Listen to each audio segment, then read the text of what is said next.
I'm at Pacific Bike and Ski today in Sammamish, Washington. Mike is going to help me out with a bike fit for the reach on my Trek 520. This is a 14-year-old road touring bike. One of the problems I have always had with the bike has been for long rides, they left me wrecked, mainly due to overreaching on the handlebars. Today we're going to fix that by shortening the reach of the handlebar and raise the height to better match my body mechanics.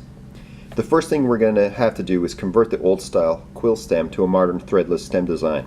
Here's Mike explaining it. Is that stem as well? So you've got your fork and the steer tube that goes through here. Yeah. Right, and the steer tube's threaded, so that's what these nuts thread onto and compress the lower and upper bearings. Right, keep everything Then there. your quill, it's called a quill stem, has this wedge that slides down in there and spreads apart and holds in place under friction. And then this piece here is the actual...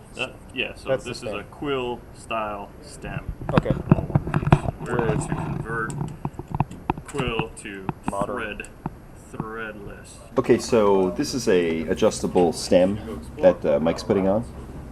And Paul's just like, oh, do them back. And now what I'm going to do is I'm going to ride, and he is going to adjust the height and the reach.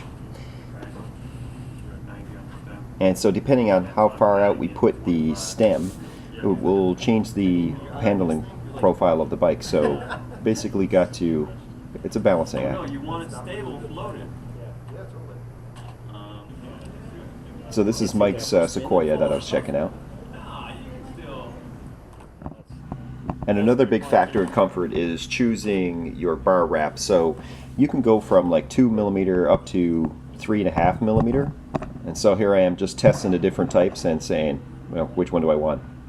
So what you're looking at here is bar fat, and this is basically 4.2mm padding that goes underneath your bar wrap, which gives additional padding. On the new Trek AWOL, you gotta let the AWOL show. That's hot. Oh yeah, no, I'll stop the wrap right there. Yeah, totally. So we got room for all the toys. Getting fat. God, this is like fancy. Shifters. Ooh, hear that click in action. Campy synchro. Campy synchro. They sound nice. On the Decority. So how old is this thing? What's our guess? Maybe early 80s. Mid-80s. Nice action on it. Yeah. It's pretty sweet. That's pretty sweet, man, I think.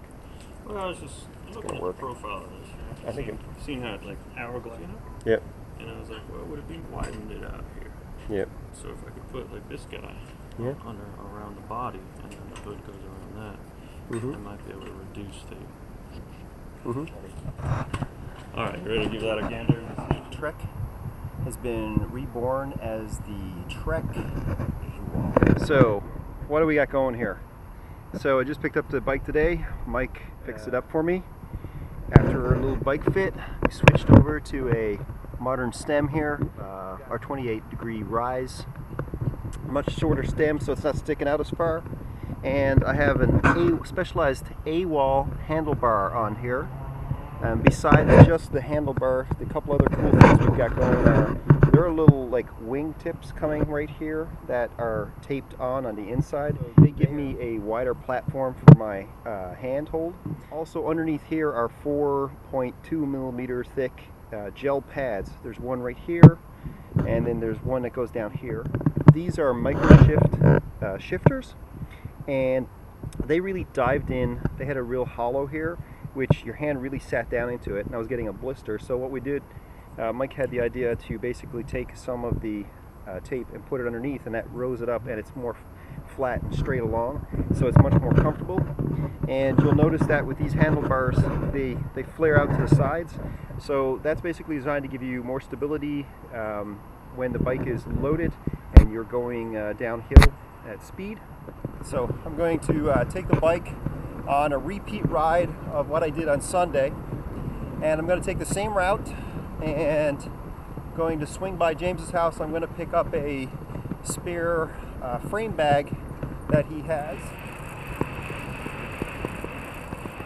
All right, we are down on East Lake Sammamish Trail. Cruise along with the sun going down.